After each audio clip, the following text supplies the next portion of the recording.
Mainam na itaas ang pangalan ng Panginoon, lalo pa nga ako ang mga tao ay may problema. Ang mga problema ay bahagi ng isang buhay na kumpleto at buhay na talagang makulay. James 4:14, why you do not even know what will happen tomorrow. And this kind of uncertainty is one of the realities of life that people have to live with. Na hindi natin alam na napakaayos ng lahat ngayon, biglang naiiba ang timpla ng buhay, nagkakaproblema. So dapat ang tao laging handa when we become down and out. Sabi nga nila, yung pagiging down and out, yung parang pinagtakloban ka ng langit at lupa, hindi ka uso, ikaw ang lagi ang may kasalanan o ikaw itong hindi productive, nangyayari sa buhay ng bawat isa sa atin. At dyan sa mga panahon na yan, nagiging napakahalaga ang pag-unawa natin sa salita ng Diyos at sa mga layunin ng Diyos sa ating buhay. Heavenly Father, thank you for today. Thank you, Lord, for giving us another day of life, for giving extension to this wonderful life that you allow us to live under your leadership. Patawarin mo kami sa mga kasalanan namin, O Diyos. Cleanse us from all our iniquities. Wash us with the blood of Jesus. Enable us to see you, to hold your hand, to hear your voice, to follow you. Palayain mo kami, Panginoon, sa mga kabigatan ng katawan, kabigatan ng isip, kabigatan ng kalooban, at nawa maging sa kabigatan ng espiritu. At kami ay makasunod sa inyong kagustuhan. Enable us, O God, to hear your voice from among the many noises that struggle and compete for our attention. We like to surrender our hearts to you now. May we be quiet before you, O God. May you speak in power and majesty. Move in our midst and always lift us up. Father, we seek you. We seek you and we came here awaiting your blessing. In the name of Jesus our Lord and Savior we pray. You do not even know what a day may bring forth.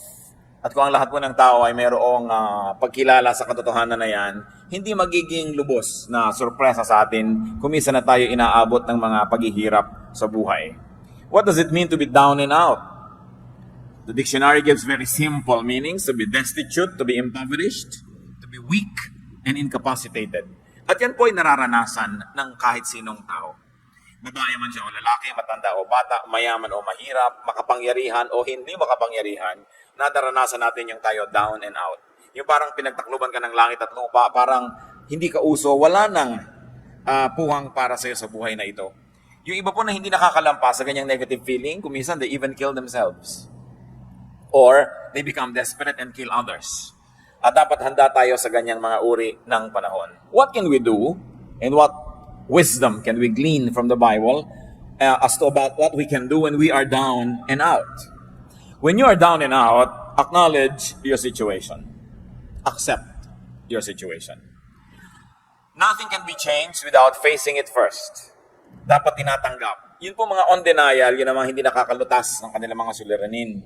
Yung ikinukubli nila yung katotohanan at pinipilit nilang ibahin sa kanilang pagkaunawa, yung malinaw naman dapat at kitang-kita nila na may problema. Psalm 42 verse 6, my soul is downcast within me. Isang uri ng pagtanggap ng aking espiritu ay nanlulugo-lugo. Sabi ko noon, ang aking espiritu ay nanghihina. Psalm 38, 6-8, I am bowed down and brought very low. All day long I go about mourning. My back is filled with searing pain. There is no health in my body. I am feeble and utterly crushed. I groan in anguish of heart. Napakalalim po at napakataas ng mga naabot ng emosyon ng Psalms. At kung atin pong nanamnamin yung mga damdamin na nandyan sa mga tula na ito at mga awit na ito, ay hindi mahirap mag-identify sa mga kalagayan natin kung ito'y dumarating sa ating buhay. Kinikilala niya na sobrang daw akong napayuko, sobrang na ako naging na-humble, sobrang na akong nakuba sa mga problema at sa mga hirap na dinadara. Proverbs 14:10 and 13, each heart knows its own bitterness. Even in laughter, the heart may ache, and joy may end in grief. Isang malungkot na katotohanan, subalit hindi kailangan sobrang maging malungkot dahil pwede namang maiba ang inuuwian ng ganitong mga kalagayan sa buhay. At ang tangi lang daw na yung may-ari ng puso, yung may katawan, yung may kalooban ng lubos na makakaunawa sa lalim ng kanyang mga kapighatian. Sa mga pait na kanyang dinaranas, walang pwedeng makishare nun. People can only approximate. So huwag po natin sinasabing, I understand. I know. We don't know how people feel. And we don't understand. Kumisan yan ang pinakamadalas at pinakamadali na pagbaliwala sa pamamroblema ng isang tao. Naintindihan ko yan. Lilipas din yan. mga pananalita na hindi naman talaga nakaka-comfort. Na gusto mong sabihin, hindi mo alam ang sinasabi mo, hindi mo nadaranas ang dinaranas ko, kaya huwag mong baliwalain ang aking nadarama. Kung minsan sa kagustuhan po natin magbigay ng comfort sa kapwa, we end up trivializing their sorrow. Na minamaliit natin yung malaki sa kanila sa panahon na yon. Tanging yun lang daw may-ari ng puso ang nakakaunawa, nakakabatid ng hapdi, ng pait na nadarama nito. At kahit sa kabila ng ating mga halakhak, ikaw na may-ari ng puso, nalalaman mo na may lungkot kung minsan kasama yan. Merong mga pangamba. Na kung minsan nagsasaya ka lang, kaya mga tao naglalasing, kung minsan nagpa-party, kung minsan nagwawala, nagkakalat. They're trying very hard to be happy or to appear happy or to sound happy because they know that they are not. Kaya sabi niya, alam niya yan, even in laughter, the heart may ache. Meron talagang nadarama ang isang puso at may mga kabigatan. Baliwala na ito ay itanggi. Dapat tanggapin mo, malungkot ako ngayon. I feel down and out. I don't feel nice. I feel low. I have such low self-esteem. Or I am sad. I feel dejected and rejected and alone.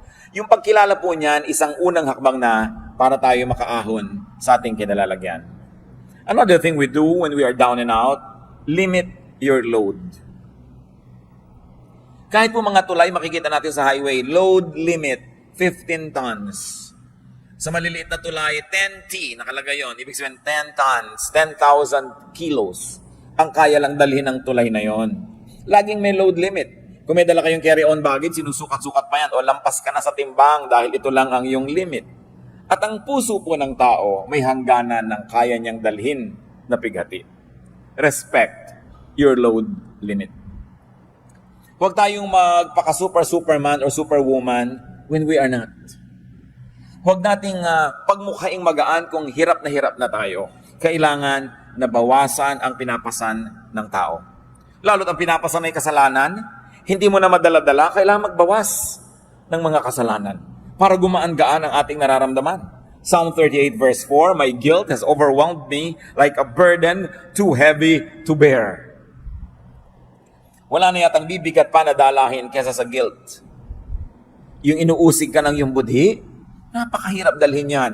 At kung nilalasing mo ang iyong sarili, nililibang mo ang iyong sarili para malimutan mo ikaw nagigilty, lalo lang yan bumibigat. At kung tayo po ay nasa isang uri ng ginagawa natin na lalong nagpapabigat ng kalagayan, what is important to do is to get out of the game. Kailangan nakikita natin, ano ba yung source ng aking sorrow? Ano yung source ng aking mga pagiging down and out? Kailangan magbawas ako nito. Tanggalin ko ito o tumakas ako mula sa ganitong mga kalagayan. Ecclesiastes 11:10, so then, banish anxiety from your heart and cast off the troubles of your body.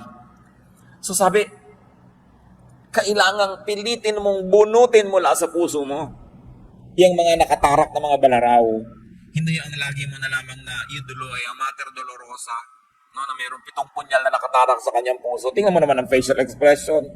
Di ba talagang nagkanda bigat-bigat na? Hindi dapat yun gayahin. Hindi dapat na napakarami mong pinapasan. May mga tao po kasi meron silang ganyan may messianic complex. They think that they are the saviors of the world. Papasanin nila ang daigdig. Pero merong kaya ang tao at merong hindi na kaya. Kung meron tayong activity na sobrang stress ang ibinibigay sa atin, stop. Have a break. Have a vacation from it. Kung meron tayong mga relasyon na talagang stressful, putulin, wakasan, o bigyan muna ng recess, bigyan ng break. Kailangan isara ang pinanggagalingan ng mga nagpapahirap. The Arabs have a saying, close the door that brings in the draft. Yun daw, pinto na pinapasukan ng ambon, ng hangin, ng ulan na isara. At bakit pinto? Kasi wala mga bintana ang bahay nila. No? Sa Arabian Peninsula, the architecture there, wala talaga mga windows. So ang isasara nila, pinto, sa atin, bintana. At tayo kasi may mga media agua, bihira tayong tinatamaan ng ulan papasok sa bintana, di ba? Pero sa kanila, basta umulan kasi hindi kasama sa plano ng architecture nila, pasok agad sa bahay nila. So sabi nila, close the door that brings in the draft, even the wind that you don't like. Mga kapatid, kung sakasakali that you're feeling down and out, or you're about to feel down and out, i-identify nyo agad, saan nagmumula itong feeling na ito? Sino ang nagdadala nito sa buhay ko? Anong activity ko ang pinagmumula nito? At agad-agad ninyong itigil, isara, bitawan, pagpaalaman, dahil hindi marapat na patuloy kayong magdala ng load hanggang mag-break. Marami mga nagbe-break kahit yung mga circuit breakers. May load lang dapat ang isang bahay na dinadala niya ng kuryente. Kaya tayo may fuse. Pag sobrang pumasok na kuryente, hindi kakayanin ng load, magtitrip ang fuse. Titigil sa pag-andar para i-protect yung bahay sa pagkakasunog. Ang katawan natin, may load yan ng pagod, kaya natutulog. Kaya itinutulog yan kasi sinasabi ng katawan mo, tapos na ang load mo, hanggang dyan ka na lang. Ano nangyayari po sa mga nagda-drugs? Kadalasan 3-4 na araw walang tulog. Kakaya nilang tumayo na walang tulog. Pero tingnan nyo, para sila mga naglalakad na kalansay. Kasi hindi talaga kaya ng katawan, artificial lang yung power. At lahat ng bagay na artificial, may bayad. May singil. Ang hindi ipinagpapahinga, ipagpapahinga mo rin yan. Kaya yung talagang ayaw magpahinga, nagkakaroon ng karamdaman. Wala nang magawa dahil talagang hindi na kayang bumangon. Babawi at babawi ang katawan sa mga utang natin sa Kanya. So what could be giving you load? Limit your load. You have to be kind to yourself. Another thing to do when we are down and out is to share your burden. You not only limit your burden, but you also share your burden with a friend. To confide in a friend is very important. Napansin niyo po ba na kuminsan maihingan niyo lang ang problema niyo sa isang pagkakatiwalaang tao kahit wala siyang ibinigay na payo, kahit hindi siya nagpautang, kahit wala siyang ibinigay na tulong, gumaan na. That's important to have friends. Friends divide our sorrow and they multiply our joy. Kaya pag tayo po may mga dinedevelop na mga friends, una, we enjoy the friendship. 2, they enjoy our friendship. And 3, if you have not yet relied on that kind of friendship, you are just saving for a rainy day. Nakakailanganin mo isang kaibigan na pwede mong pagkatiwalaan, pagsabihan ng mga problema mo na hindi mo masabi sa iba, nakakagaan. Deuteronomy 1:12, but how can I bear your problems and your burdens and your disputes all by myself? Sabi, hindi ko kaya yan mag-isa. Kailangan meron akong kasama. Kailangan meron akong katuwang. Ecclesiastes 4:10, if one falls down, his friend can help him up. Kung wala kang ginawa kundi magyabang sa iyong kaibigan, magpa-impress, magpasikat, paano mong aaminin sa kanya ang iyong mga suliranin? Paano ka magpapatulong sa mga kabigatan?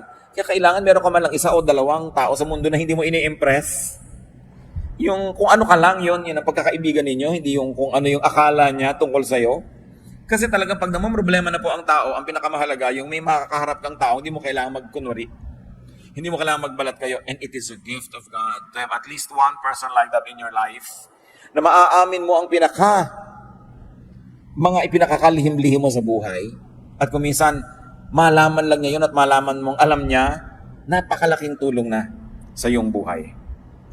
Ecclesiastes 4:10, but pity the man who falls and has no one to help him up. Hindi naman tunay na kahabag-habag. Friends can be angels, especially in difficult moments. And friendship in the Bible is very precious. Proverbs 17:17, a friend loves at all times, and a brother is born for adversity. Kaya daw may kaibigan, kaya tayo may mga kapatid, para sa mga panahon ng kagipitan. Bagamat dapat ang nagsasabi nun ay yung tumutulong, hindi yung nangangailangan ng tulong. Pag mo sinabing, that's what friends are for. Dapat ang nagsasabi nun, yung tumutulong, hindi yung nangangailangan. That's what friends are for, kailangan tulungan mo ako. Naiiba yung value. Yung ikaw yung tumutulong, ayaw niyang tanggapin. So that's what friends are for. Nandito ako para katulungan. Ang nagsasabi niyan po yung tumutulong. No? Hindi natin inuobliga mga kaibigan natin, that's what friends are for. Therefore, ay mumolestyahin kita. But a friend loves at all times. At kung minsan, ito po ang pinaghihinanakit ng mga tinatawag nating non-Christians, mga unchurched, mga hindi born again, sa mga kaibigan nila na born again. Na nagkaroon na ng kondisyon ng pakikipagkaibigan. Hindi na kita kaibigan kung idolatros ka. Hindi na kita kaibigan kung ang baptismo ay ganito lang, hindi katulad ng baptism ko. Hindi na kita kaibigan pag ganito ang doctrinal stand mo sa ganyang bagay, sa ganung bagay. Nagkaroon ng patakaran ng pakikipagkaibigan. Samantalang sa Bible may sinasabi, a friend loves at all times. At kung nangangailangan po tayo ng modelo, hindi ba sapat pa at lampas-lampas pa ang Panginoong Hesus na modelo? That while we were yet sinners, He loved us. So why can't born-again Christians love people who don't share their convictions? Why can't born-again Christians not love people who don't share their religious color? Nilalagyan natin ng patakaran. Dapat nga, mas kaya mong umibig. Mas kaya mong magmahal dahil meron kang Kristo sa iyong puso. Pero yung iba, kumikitid talaga ang isip. Akala lang ibig sabihin na maging born-again Christian, Bible-based Christian, evangelical Christian, maging judgmental. Na pagka hindi ka nakakaabot sa aking mga pamantayan na pang-religyoso, hindi ako makikipagmabutihan sa iyo. I will treat you like a pagan, like an outsider. Nababaligtad. Dapat ang Kristiyano, mas kaya nating umibig ng walang patakaran. Sapagkat yun ang pag-ibig ni Jesus sa atin. At yun ang pag-ibig na minodelo ni Jesus na dapat tularan ng lahat ng nananalig sa Kanya. Proverbs 27 verse 10, better a neighbor nearby than a brother far away. Aanin mo nga naman ang kapatid mo na talagang mamamatay para sa'yo, pero ang layo. So maraming panahon daw, higit lalong mabuti ang isang kaibigan ng isang kapitbahay na malapit kaysa isang kapatid sa laman na malayo naman. At sabi pa nga ng Proverbs 18:24, there is a friend who sticks closer than a brother. May mga kaibigang higit pa sa kapatid kung magmahal. At yan ang mga kailangan natin Bihirang-bihira na iiwan ka ng kaibigan mo Mas marami pa nga yung iniwan ng asawa kaysa iniwan ng kaibigan. Kaya hindi ibig sabihin na kayo nag-aasawa na wala na kayong kaibigan. Although your asawa should be your best friend, no? Pero kailangan may kinukultivate ka rin ng ibang friendships. Kasi pag nagka-problema ka sa asawa mo, kanino ka na ngayon sasandal? Kanino ka na ngayon tatakbo? Kanino ka nahihingi ng tulong? Kailangan ang tao hindi nagsasara ng mga pinto niya sa mga mahahalaga niyang relasyon. Lalo ang pakikipagkaibigan. Pero, at ito'y napakalaking pero, yung mga dati niyong kaibigan, no? Hindi niyo na dapat ipagpatuloy ang pakikipagkaibigan kung may asawa na kayo. At yung mga dating mga kaibigan, hindi na kayo dapat umaaten sa kasalan ng mga kaibigan ninyo na magpapakasal. Kasi day nila yun nang-aagaw ka pa kumisa ng eksena ng bride o ng groom dahil ipinaggigiitan mong yung sarili. Kasal nila, nandun ka. Nakaka-offend. At may mga nakita na akong ganyan. Kasal lang may kasal, nandun umupuesto pa at nang-aagaw pa ng eksena. Alam na alam ng lahat, may kahapon sila na pinagsaluhan nung isa doon sa ikakasal. Tapos andun pa siya at gusto pang makisalo habang buhay. No? Kailangan lumalagay tayo sa lugar. But friends without the romantic connection must be maintained and kept. And they can give us balance also. So, make, have, and keep friends. Kung maglalagay tayo ng therefore sa mga pinag-uusapan natin, kailangan ng tao talaga may mga kaibigan. Mapalad yung mga tao na yung kalagayan nila sa buhay ay mas madaling makipagkaibigan. Kasi meron pong mga kalagayan na hindi ganun kadali na makipagkaibigan. Hinihingi ng inyong kuminsan ng mga tungkulin na maging mailap kayo ng konti sa mga tao dahil may pinangangalagaan kayo na integridad ng inyong mga tungkulin. Pero mas higit na mapalad yung mga hindi kailangan gawin yon sapagkat mas madali sa kanila na makipagkaibigan. What else should we do when we're down and out? Get and receive help, which is what we have been talking about anyway. Kailangan ang tao tumatanggap ng tulong. Paminsan-minsan, hindi yan masama. Ang masama lang kung wala na tayong ginawa kundi sumandal, maging pabigat sa kapwa natin. Pero there are moments. Job 6:20, my intercessor is my friend as my eyes pour out tears to God. So kung sino ang nag-i-intercede for us, those who are praying for us, those who are standing between us and other people, our intercessors, they are friends. So how can we develop friendships? Help others when able. Isaiah 41:6, each helps the other and says to his brother, be strong. Napakahalaga nung nagtutulungan at nagpapalakasan at pinapalakas mo ang iyong kapwa. Plant and therefore harvest good seeds. Habang gumagawa po tayo ng mabuti sa ating kapwa, dapat lang natin itanim sa ating isip na gumagawa tayo ng mabuti. Period. Pero alam din natin na ang Biblia rin ang nagsasabi na ang mga paggagawa ng mabuti ay meron ding kakambal na pag-aani. Pero ang napakasarap po na isa-isip habang gumagawa tayo ng mabuti sa ating kapwa, ipag-pray natin, Lord, ito pong tinutulungan ko, nawa kahit kailan, hindi ko kailanganin ang tulong niya. Hindi dahil mayabang tayo, kundi sabi natin, Lord, i-bless niyo po ako na lagi na lang akong tumulong ng tumulong sa kapwa. Magbigay ng magbigay. Kahit hindi na dumating pa yung panahon ako ang sisingil, ako ang nangangailangan dahil total, lagi mo naman akong binibless. Hindi masamang prayer. Kasi na-check din ang ating mga intention. Kasi kung minsan, tulong tayo ng tulong, yung pala dahil matutulungan din ito ko later, investment lang. Napakaganda nung tumutulong ka lang dahil gusto mo lang tumulong. Pero kahit pa nga, hindi ganun kalinis lagi ang iyong kalooban. Ang sinasabi sa Bible, pag may itinatanim, may inaani ang tao. So just always consider it. When you're doing good, you're just planting and planting and planting. If you are not able to harvest from the same person, the God of the Bible who says, what you sow, you will reap. will see to it that you will reap it from somewhere else, from someone else, basta darating at darating aani ng itinatanim. Kaya napakainam po mga kapatid na gawing policy natin sa buhay. Kung tayo'y matibay, at anong ibig sabihin ng matibay? Yung hindi tutumba ka na, matibay ka lang, nakatayo ka, humanap ka lagi ng matutulungan. Magtanim ka ng mabuti. Sapagkat sa paggawa natin ng mabuti sa ating kapwa, una, ikinalulugod ng Diyos. At kung nalulugod sa iyo ang Diyos, paano ka naman malulugi? Number 2, nalulugod din sa iyo ang iyong kapwa. At generally speaking, ang mga tao naman ay marunong tumanaw at makaalala kung sakaling ikaw naman ang mangailangan. No? Bihira naman yung talagang lumilimot eh. So, meron ka rin dyan ng mga benefit. At pangatlo, tuwing tumutulong tayo sa kapwa, lumalakas tayo. There is something miraculous about helping people, that when you keep on helping people, you become stronger and stronger and stronger. So that when the same storm happens to strike you, you are now well equipped. Not only to survive, but also to prevail. So plant good deeds. Galatians 6:7, a man reaps what he sows. Kung ano itinatanim ng tao, inaani.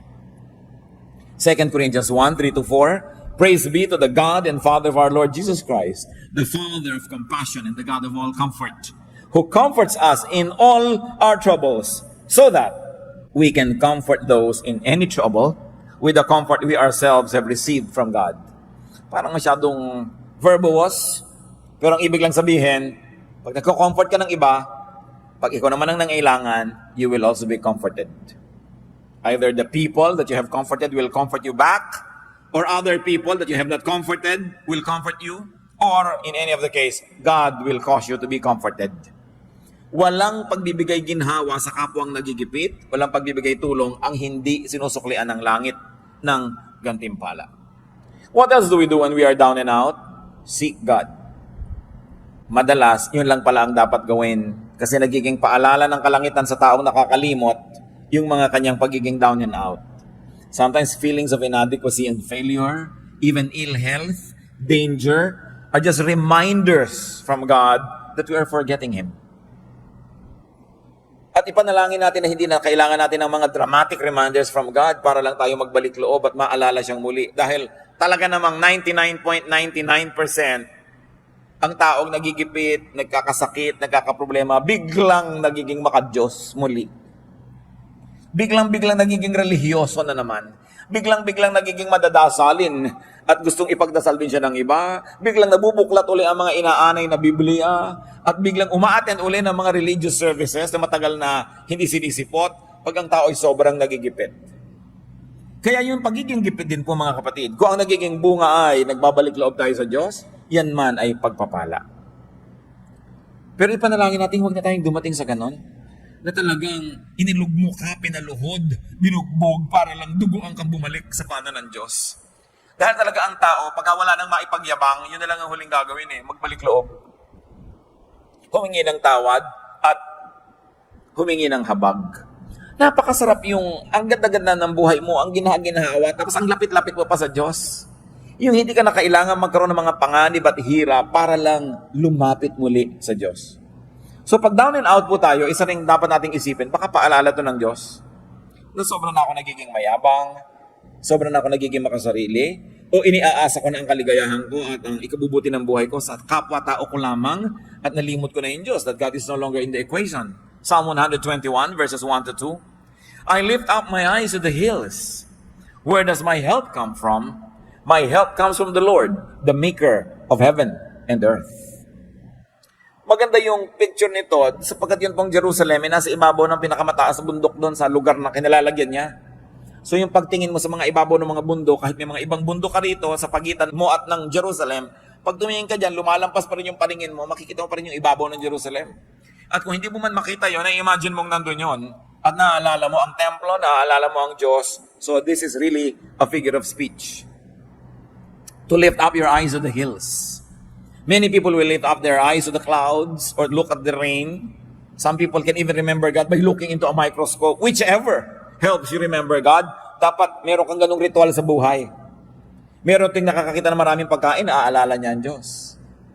Meron naman na tuwing kikilos siya at malusog, naaalala niya ang Diyos. Dahil na ikukumpara niya nung siya halos malumpo, na hindi makalakad. Ngayon, ramdam na ramdam niya yung lakas niya, naalala niya ang Diyos. Ano pang nagpapaalala sa inyo sa Diyos? So this writer of the song says, I lift my eyes to the hills. What do you do? Physically, symbolically, to remember God. Mahalaga meron tayong ganun. So, kung meron po tayong mga panlulumo, if we're down and out, una nating isipin, may kasalanan ba ako sa Diyos? Meron ba akong dapat isuko? Meron ba akong dapat na ayusin? And repent if needed. Repentance lang palang kailangan. Pagbabalik loob lang sa Diyos, tapos bumalik na uli ang kanyang kalusugan, bumalik na uli ang kanyang kasiyahan. At kung hindi man bumalik yung kalusugan, hindi man bumalik yung kasiyahan o kayamanan, yung nagbalik loob ka sa Diyos, by itself is a prize. Hindi mo sasabing, Lord, nagbalik loob na ako sa inyo, o nasa na yung ginhawa, nasa na yung premyo, nasa na yung kayamanan. Sapagkat yung pagbabalik loob lang sa Diyos, mismo yun na ay isang gantimpala. Pero kadalasan may dagdag pa yun eh. Kasi tayong mga tao, laging gusto nating may dagdag. Kung bumibili ka, laging gusto mong may dagdag. So dinadagdagan ng Diyos na nagbalik loob ka na by itself is a blessing. May mga kasama pa yan. Usually, nare-restore yung health, nare-restore yung negosyo mo, nagkakaroon ng kaayusan na inyong buhay, nakakakita ka ng mga nasusukat, nararamdaman ng mga patotoo na ang Diyos ay nalulugod sa iyo. Ano pong nangyayari sa isang taong alam na alam niyang may kasalanan siya, meron siyang mali, nagkakanda ganyan na yung buhay niya dahil sa kasalanan niya, pero nagmamaang-maangan pa siya? Ano nangyayari? Psalm 32, verses 3 to 5. When I kept silent, my bones wasted away through my groaning all day long. For day and night your hand was heavy upon me. My strength was sapped as in the heat of summer. Then I acknowledged my sin to you and did not cover up my iniquity. I said, I will confess my transgressions to the Lord, and you forgave the guilt of my sin. Napakagandang patotoo ito. Inaawit-awit ng mga henerasyon ng mga mananampalataya. Sabi nung nagmaang-maangan ako, nung ikinubli kong aking mga kasalanan, itinago at pinagmukha kong hindi ito kasalanan, sabi, pati ang aking mga buto ay halos mga bulok ng hina. At yun po nagkakaroon ng mga sakit sa buto, ang makakapagpatotoo sa atin kung gaano kasakit ang sakit sa buto. Many of us have no idea kung gaano kasakit ang sakit sa buto. Sabi niya, my bones wasted away through my groaning all day long. At bakit daw? Dahil gabit araw, dinadaganan ako ng inyong kamay. Ano mangyayari sa isang taong dinadaganan ng kamay ng Diyos? Yun lang talikuran ka ng Diyos, napakalaki ng hirap yan. Yun lang hindi dinggin ng yung mga panalangin, yung pangdaganan ka ng kamay ng Diyos. Wala kang susulingan. Hindi ko alam kung naranasan nyo ng madaganan, matulog kayo na mayroong isang kabambigas na nakadagan sa inyo. No? Isang kabambigas lang yun. Gaano kabigat ang Diyos? Kung tutuusin. So sabi, habang ikinakaila ko yung kasalanan ko, habang nagmamatigas ako, habang pinagpipilitan ko yung akin, at ayaw kong sundin ang yung kalooban, yan ang nangyari sa akin. Dinaganan ako, pinisa, pinipi, no? ng inyong kamay. Subalit, sabi niya, nung aminin ko ang kasalanan ko, at di ko na pinagtakpan pa ang aking sarili, tinanggap ko ang aking pagkakamali, at hiningi ng tawad, sabi ganon, nung ako'y humingi ng tawad at nagbalik loob, pinatawad mo ako agad. At inalis mo ang bigat na nakadagan sa akin. You took away the guilt of my sin. Yun ang bigat eh. Napakabigat. Bakit yung bigat ng loob? No? Hindi mo naman matimbang. Kahit sumakay ka sa timbangan, ang bigat ng loob mo, hindi naman natukukuha ng timbangan yung bigat eh. Pero alam mong napakabigat. At alam mo na kung ang gaan ang kalooban mo na halos magsayaw ka palaka dahil ang gaan. So ang sinasabi dito mga kapatid, bakit naman natin pinapatagal yung bigat? Lalo't kung alam naman natin ang pinagmumulan ni kasalanan. Lalo't kung alam natin ang pinagmumulan ni isang negative attitude, isang maling pananaw, ba't hindi na lang isuko yan? Total, susuko ka rin dahil hindi ka naman mananalo, Diyos yun eh. Pinapatagal mo lamang ang pahirap sa sarili. Sabi, isuko yan. When I confess my transgressions, you forgave the guilt of my sins. Hindi nga hininga ng bayad eh. Confession lang. Aminin mo lang. At magbalik loob ka. So what do we do when we are down and out and we have found out that it's because of our personal sin? Seek and receive restoration. Kailangan ibalik ang ligaya ng buhay, gaan ng puso, saya ng ating espiritu.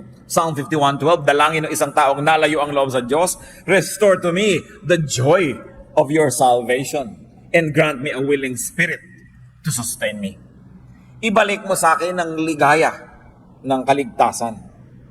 Kasi nawala ang saya. Pwedeng mangyari yan sa isang taong nakaranas na ng kaligtasan ng Diyos. Yung magkagiba-giba pa yung puso, magkalungkot-lungkot pa. Pero yan ay bunga ng napakatagal, sunod-sunod at buong tigas ng ulong pagsuway sa kalooban ng Diyos. That is when we are down and out. What about when others are? What do we do when others are down and out? When people are down and out, be compassionate. That's the first rule ever. Maging mahabagin. Colossians 3:12, as God's chosen people, clothe yourselves with compassion, kindness, humility, gentleness, and patience. Be compassionate with people. Hindi yan panahon para manisi. Hindi yan panahon para magpasikat. Nakita mo, tama ako. Kailangan ko ang tao down and out. We become kind. Nararamdaman lang ng tao na kailangan siyang maging mabait at mabuti. Kung naranasan na niya sa kanyang buhay ng mga ilangan ng bait at buti ng kapwa. Kung naranasan niyo na pong ma-corner, wala kang kapiyok-piyok dahil corner ka, ang tanging kailangan mo, kabaitan. Yung down ka, wala ka talagang maipagmalaki ni ano, ang tanging kailangan mo lang sa tao, kabaitan. Pag wala kang maibigay na excuse, dahil talagang obvious ang kamalian mo, anong kailangan mo? Kabaitan. Pero tayo po mga tao kadalasan, pag nakakita ng kahinaan, sinasamantala yun. O gaganunin mo pa ngayon. Eto ka ngayon, lalapit-lapit ka sa akin. Ganyan ka pa. Hindi po ganyan na klaseng trato ang kailangan ng taong nagigipit. Kasi the heart knows its own sorrow. At napakabuti siguro, bagamat hindi ko idinadalangin na maranasan natin, pero maranasan din natin yung magipit, maging sobrang kawawa, para malaman mo na kailangan mo rin maging mabait. Para ma-realize mo ang halaga ng kabaitan. Kaya nakakalungkot ang isang taong tumatanda, nagkakaedad, masungit pa rin. Yung hindi pa rin maunawain, hindi mapagbigay, hindi mapagkandili, hindi mapagpatawad, kasi para namang wala siyang natutunan sa buhay niya. Para namang di niya naranasan ang mga hirap sa buhay. But Satan can always deceive us because bitter experiences can make us better. But bitter experiences can also make you bitter. Pipiliin mo lang, will I be bitter? Will I be better? Sa mga nararanasan kong hirap sa buhay, anong gagawin kong policy sa mga taong dumaranas ng ganitong hirap? And the true test of spirituality is in being kind. At yan po ay isang basic value ng kahit anong major religion sa mundo. To be kind to the weak. At yan ay pinerfect ni Jesus ang example. No? The woman caught in adultery. Meron pa bang higit na malaking kahihiyan kesa sa isang babaeng mahuli sa akto ng paggawa ng isang bagay na inuuri at sinusukat ng kanyang lipunan na pinakamasamang magagawa ng isang babae? Nahuli sa akto, kinaladkad ng mga tao sa lansangan, walang kapiyok-piyok dahil caught in the act. Pero ang sabi ng Panginoon, o kung sinong walang kasalanan, di maunang bumato. Di ba musika sa tenga ng babae yun? Subukan ko nyo kung kayo yung babatuhin. Kung hindi musika sa inyo yung sabihin ng tao na, tinanong anong gagawin namin sa kanya? Inilagay sa kamay ni Jesus ang mangyayari doon sa babae. Alam nyo, madalas nasa kamay natin ang mangyayari sa ating kapwa. Kumisan kuya kayo ng isang pamilya, kayo tong breadwinner, may nagkamali, kumisan nasa kamay ninyo kung ano mangyayari sa kanya. Kasi yung opinyon, papakinggan ng iba. Kumisan kayo yung tatay, kayo yung nanay, anong gagawin nyo sa isang taong ganun? Pinakita sa atin Jesus ang dapat gawin. Sabi niyo, yung mauna na yung walang pagkakamali. Kaya dahil doon, walang naglakas loob bumato. Kailan nyo ibinibigay yun? Kailan natin kakailanganin yun? Remember, what you sow is what you reap. Napakahalaga na iniisip niya. Kaya ang ating beginning na verse you don't know what a day may bring forth. Be kind, because you don't know when you might be the recipient of the same kindness. So when people are down and out, be compassionate to them, communicate with them. Ang isang napakahirap na mangyari sa isang tao pag siya down and out ay yung ma-isolate. Yung nag-iisip siya, hindi kaya ako tinatanggap ng mga tao, ipinupwera nila kaya ako sa kanilang buhay. Communicate with them. Yung mga talunan, communicate with them. Kasi iniisip nila, meron pa kayang tatawag sa akin, may magte-text pa, natalo ako sa eleksyon, natalo ako sa contest, natalo ako sa kahit ano pa man. Dahil siyempre maraming kung bumabati sa nanalo, doon sa natalo. Meron pa bang bumabati dyan? Communicate. And when we communicate, we're saying, I'm here, I'm available, I am willing to help. Galatians 6:2, carry each other's burdens, and in this way you fulfill the law of Christ. So be kind-hearted, be gentle. Ephesians 4:2, be completely humble and gentle, be patient, bearing with one another in love. Maging mapagpatawad, mapagpaumanhin, at pairalin ang pag-ibig. Another thing we do when people are down and out, be reachable. Be available to help. Job 6:14, a despairing man should have the devotion of his friends, even though he forsakes the fear of the Almighty. Nakita niyo sinasabi ni Job? Kahit pa hindi ako matakot kayo sa Diyos, kahit magreklamo ako sa Diyos, kahit hindi ako maging makad-Diyos, kahit ano pa pagsasabihin ko dito, kaibigan ko kayo, dapat bigyan niyo ako ng inyong katapatan, ng inyong debosyon. Kita niyo yung sabi niya, a despairing man should have the devotion of his friends, even though he forsakes the fear of the Almighty. At dito, bumabagsak yung maraming mga Christians. Pagka meron nagkaroon ng despair, sasabihin na, kasalanan mo yan. Dapat talaga mangyari sa iyo yan. No? Yung iniisip natin, dahil ang tao may kasalanan, dapat mangyari sa kanya yon. That's already the position of a judge. At ang sabi sa atin, judge not. Ang inuutos lang sa atin, merong nangangailangan ng tulong-tulungan mo without passing judgment. Let God be the judge. Total, God naman talaga ang may alam ng lahat. Siya ang nakakaunawa ng lahat, so hayaan natin yung paghuhusga sa Kanya. Ang gawin natin, yung inuutos sa atin, to be compassionate. And when people are down and out, do not preach. It's not the time to preach. Do not moralize, or judge, or persecute. Kailan po tayo dapat nagpipreach? Before a disaster. Before people commit a mistake. Tinuturuan natin, binibigyan natin ng mga paalala, ng mga example, encouragement. Pero oras na sila ay nagkamalit na dapa na, ang susunod na gagawin na natin is compassion, kindness, love, support, para makarecover ang tao. Hindi preaching. Sabi sa Ecclesiastes, there's a time for everything and a time for every activity under heaven. So there's also a correct time for preaching. Dahil kung yung tao down and out, hindi nakikinig yon. Preach ka ng preach, nakikita niya gumagalaw yung bibig mo pero wala yan nadidinig. Kasi ang laman ng puso niya, yung kanyang pighati. Job 6:24-26, teach me and I will be quiet. Show me where I have been wrong. How painful are honest words. But what do your arguments prove? Do you mean to correct what I say and treat the words of a despairing man as wind? Ano pa yung context nitong si Job? Nung siya ay dinapuan ng kotak-kotakot na dilubyo sa buhay, bagamat alam natin siya ay mabuting tao sapagkat siya dumaan sa pagsubok. May 3 siyang matatalik na kaibigan na naglakbay ng malayo para makiramay sa kanya. At napakaraming araw at gabi ang lumipas na umupo lang sila doon kasama ni Job, walang kakibo-kibo, nakikiisa sa kanyang pighati. Subalit, matapos ang ilang araw, nagsimula na silang magsalita, isa-isa, walang humpay, taking turns. At isa lang ang sinasabi nila kay Job. Nagkaganyan ka, siguradong may kasalanan ka, aminin mo na. Yun lang ang sinabi nila, pagkahaba-habang poetry, basahin mo, ang daming mga stanzas, pero yun lang, hindi pwedeng magkaganyan ka kung righteous ka. Siguradong may mali ka. Anong malay nila? Alam na alam natin because the Bible writers tell us that Job went through a trial. Anong malay mo kung isang tao very righteous pala and going through a trial? Ba't mo i-judge?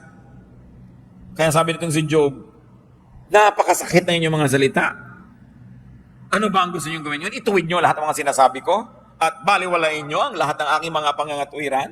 Ang ipinagpipilitan ninyo, dapat mangyari sa akin to dahil meron akong kamalian. At marami po ko alam mga kapatid, mga Christian na naman, pupunta sa may sakit na manubha. Kawawa ka naman, sister, ito ang pinya, o ito ang ganito, ito ang ganyan. Mamaya, sister, baka naman may dapat kang i-confess. Wala, bakit ka nakaganyan? Kung hindi ka may kasalanan, mamaya talaga inuusig-usig na niya yung nakahiga doon. Mabuti pa, di na lang siya dumalaw. Kasi, kung totoong may kasalanan yung tao, hindi na siya kailangan paalalahanan. Alam na niya yon. At kung kayo may sugat, gusto niyo bang dinudot-dot po? Ay, may sugat ka. Ito yung sugat mo. Didiin mo pang ganun. Hindi mo kailangan yun. Sensitive ka na nga. Ang kailangan mo ay kabaitan ng tao. At hindi ko man naging mabait sa'yo, ay magpapalusot ka na sa Diyos. Lalo ka nga nagigilty kung mabait yung kaharap mo, di ba? Kung hindi ka inuusig, mas nagiging defensive ka nga kung usig siya ng usig. Siyempre, offensive siya, defensive ka. Pero kung walang offense, there'll be no need to be defensive. And people can be more open to the ministration of the truth. So, if people are down and out, it's not a time to preach. Mga kapatid, kung magpipreach kayo sa isang taong nagkamali na, ibig sabihin, hindi kayo nag-preach bago siya nagkamali. Ibig sabihin, marami kang pinalampas sa pagkakataon, doon ka dapat nagturo, doon ka nagbigay ng patotoo, doon ka nagbigay ng example. Pinalampas mo, tapos ngayon ka pa magtuturo kung kailan nagkamali na. It's not a time for that. Although, I believe that there's a time for another preaching. There is a time for another reminder, but not during the moment of crisis. Because the person will not be mentally and emotionally receptive to you. What does we do when people are down and out? Be discreet. Be silent. And be tasteful in helping others. Lalo yung mga counselors, you must never talk about your counselees. Except, of course, in a clinical record, because some groups, churches, have clinical records of counseling. It's also one way to monitor what kind of counsel the people get.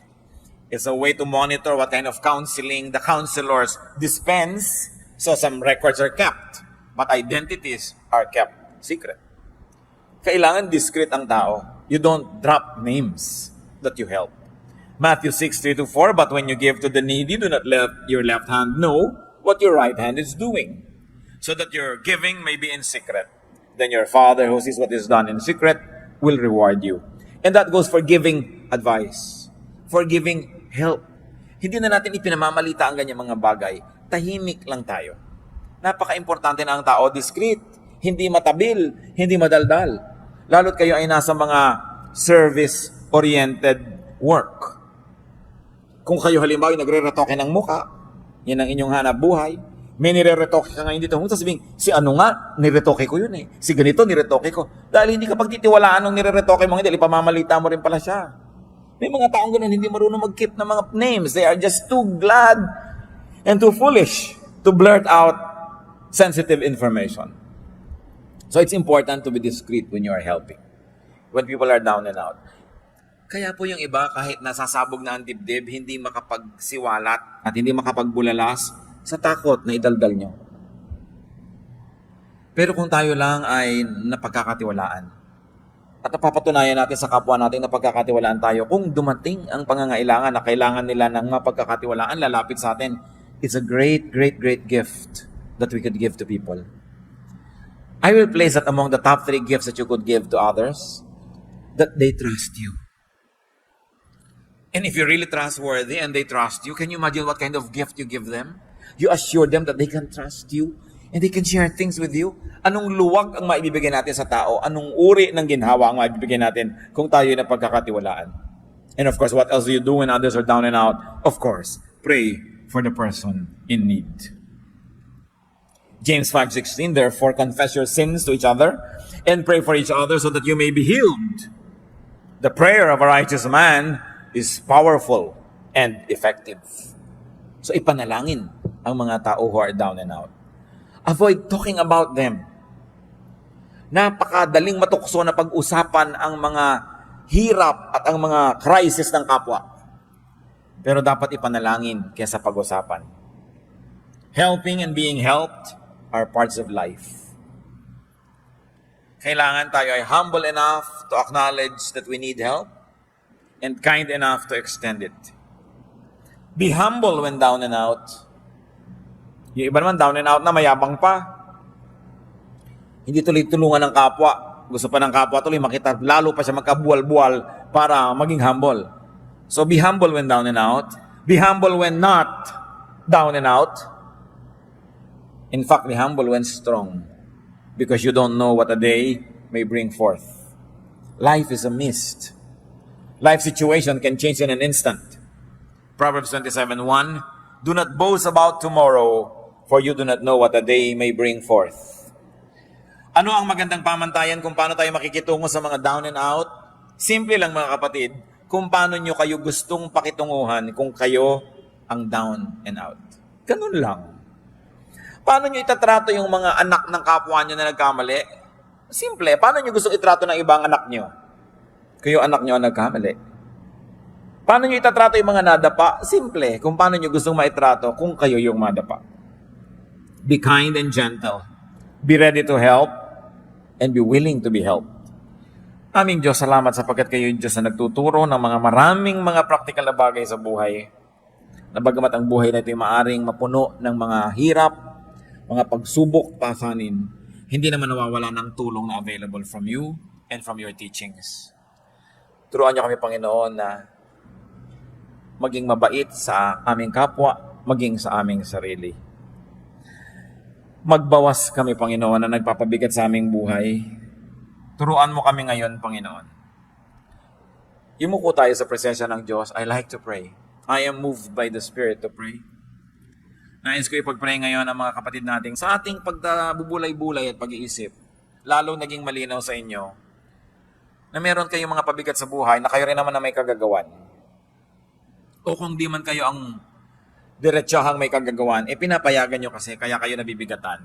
Pero ngayon, gusto nyo na gumaan ang inyong dala. Kung ngayon nagpapasya kayo, natitigilan nyo na ang paglalagay sa sarili nyong likod ng mga pabigat, o kaya di na kayo papayag na pabigatan pa kayo ng mga iba o ng mga sitwasyon. I like to pray for you. We will ask God for strength and we will ask for God's help that you may be able to do the right thing to do to limit your load. Kung kayo ito, kasi sabi niya, ako'y may kagagawan kung ba't marami rin ako mga dalahin, pero ngayon gusto kong gumawa ng commitment na gagawin ko na kung ano ang magagawa para mawala ang pabigat na ito. You want to make that commitment, we'll ask for strength. We're going to pray. Salamat sa Diyos dahil kumikilo siya sa ating mga puso. Para ano pa dinig mo ang salita ng Diyos kung alam mo na naman ang dala mo mga pabigat, parang walang narinig. Parang hindi tinablan ng salita ng Diyos. Hindi nakakahiyang sabihin sa Diyos na Diyos ko, responsible din ako kaya marami kong dala. So ngayon sabihin ko, Lord, with your help, titigilan ko na. Ayoko nang payagan ang ganito mga bagay. Hindi na ako lilikha ng sarili kong mga pabigat o kaya tipigilan ko na ang pagpapabigat sa akin na gawa ng iba. Heavenly Father, buwa po kayo, Panginoon, na isang himala.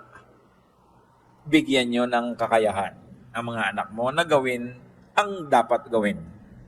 Kung sila ang may kagagawa ng sarili nilang mga kabigatan, turuan mo ng gagawin para matigilan ito, O Diyos.